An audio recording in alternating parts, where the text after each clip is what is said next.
Okay, in today's video, we're going to talk about money management within your business. And this can be within your personal life as well. I'm going to grab a different pen here. And how we move money around so that we always have money for the things that we need.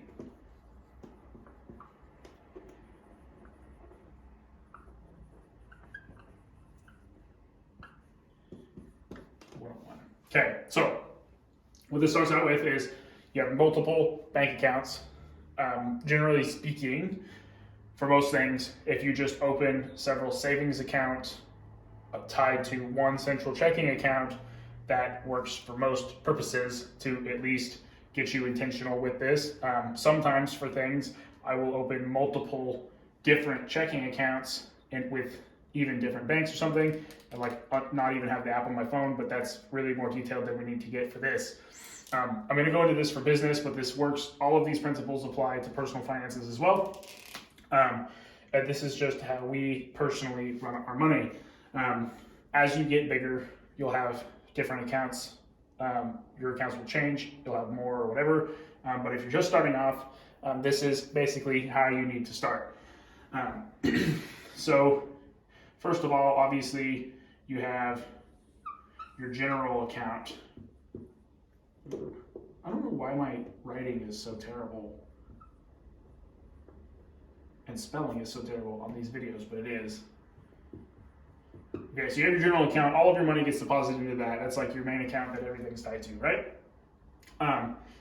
Now, since we're in the dirt work world, trucking world, a lot of things are based on hourly, where you have hours tied to a specific job, or whatever it is, and also costs tied to those jobs, costs tied to those hours from those jobs. So off of this account, we're going to have a few of these. You can open as many or as few as you want, but we're just going to cover a few of them here. So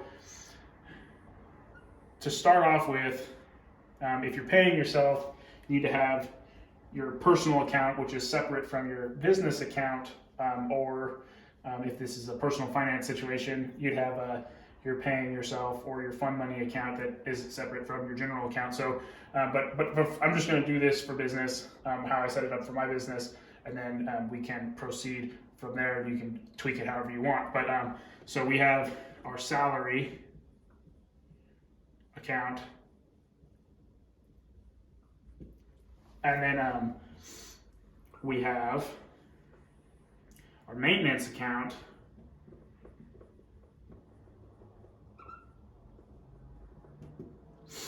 And then we have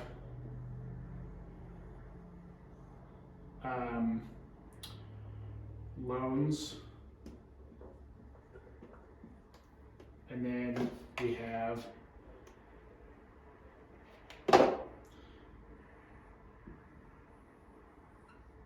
general expenses. I'm just going to say general expenses because I don't really want to end up writing out like 20 of these.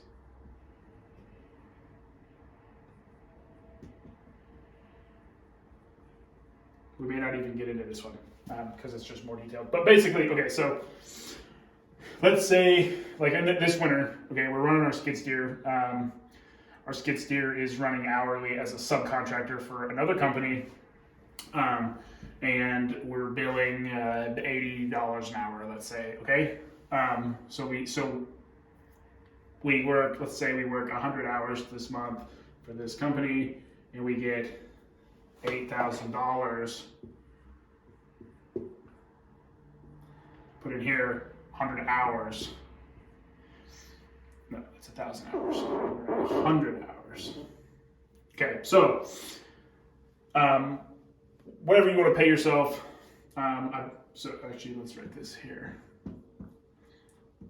So we have $8,000, worked 100 hours. Let's say I pay myself $20 an hour or whatever it is. So out of this 8,000 here, so we put the 8,000 into our general account when we first get paid. And then from that, we divvy up the money, okay? So we have $8,000 into our salary, or so $8,000, 100 hours. We're gonna take 2,000 right off the top and put it into here, and we're left with $6,000. Okay, our maintenance account for our pickup and for our truck, or for our pickup and our skid steer, we pay at $10 an hour just for maintenance, $5 to $10 an hour, whatever number you come up with, just to cover maintenance for this. So out of that 100 hours that we ran, we're gonna have $8,000, and we're going to have $1,000 moved into here.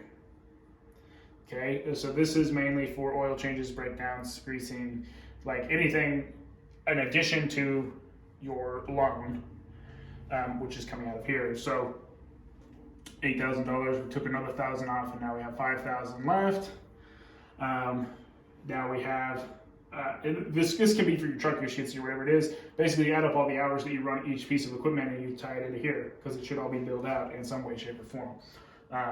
And that can come from, we billed 100 hours, but we actually worked 130, so that's still coming out of the 80 an hour, and that's part of how you figure out that you're charging 80 an hour or 100 an hour, whatever it is. But next thing we do is we have our skid steer payment, which is like, let's just say $1,000 a month again. That's another $1,000 pulled out, so we have $4,000 left over, and this is actually going into a separate account. These are all separate accounts, and then we have our general expenses. Let's say that on average, our fuel, our rent, and everything else is $2,000 a month. So we put $2,000 into here as soon as we get that check. So we have $2,000 left into our general account.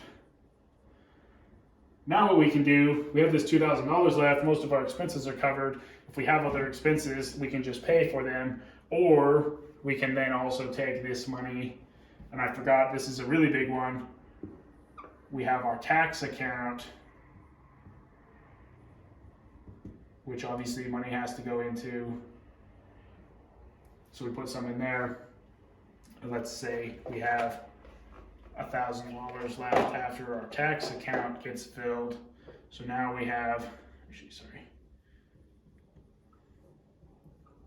$1,000 left. Okay, so we have $1,000 left, and what are we going to do with it? Because every dollar has to have a purpose. Okay, so now we can have a whole nother account here that is savings, that we can put this $1,000 into. Now this savings can be to pay off your loans quicker. It can be for if you have breakdowns that cost more than the money that you have in your maintenance account. You can give yourself a bonus at the end of the year or whatever it is. The end goal is every dollar has to have a purpose, okay? In all reality, this is not a super great example, but end of the day, you have to give all of your money a purpose, and be very intentional about moving it out of your general account. If you just open your bank account and you see, oh, I have $48,000, then you're going to spend it on something, or you're not going to know where your money went at the end of the month. Now, when it comes time to pay my loan, which comes out on the 8th of every month, or whatever it is, we're going to take this money and we're going to transfer it into the general account before the loan payment comes out, so that it covers that, and then it gets pulled out ideally the next day, so you're back to zero again. We have to do maintenance, or we have a breakdown, and we have however much money in here, we transfer it into there and then pay it. For our salary, obviously that's going into our personal account, or we live off of my wife's income, so this just gets automatically put into TD Ameritrade. And then anyway, so that's basically the goal. You take all this money, and then as you need it, you transfer it back into the general account. And this is how we manage our money, personally and business-wise. The personal ones aren't too drastic, or they don't have that many different accounts. We only have a couple because we manage our money really well personally, and we make more than we need, basically. So this is how we run our money. This is how you should run your money. And then anyway, this is how we do it. I think everyone should do it this way. And this ensures, one, when you treat a lot of people, big issue with the salaries is people oftentimes do not pay themselves from the business, particularly if they have a spouse that works outside of the home, like we do. And I didn't pay myself for 6 years, ever, for anything, unless we needed the money for something.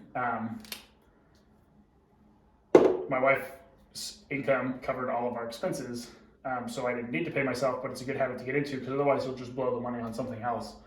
A lot of people have to force themselves to pay, and they never have money because it's all going somewhere else. But when you get intentional about paying yourself, that's just, I mean, you just have to pay yourself eventually. Otherwise, you're going to burn out, which is where I went to where I was like, wow, I work 90 hours a week and I've never pulled money in personally. All of this just goes into, I mean, I invest this money, but that's neither here nor there.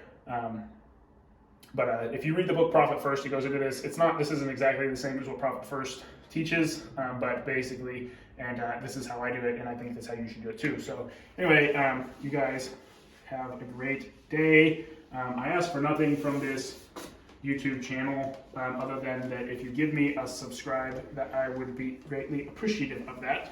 And anyway, have a great day.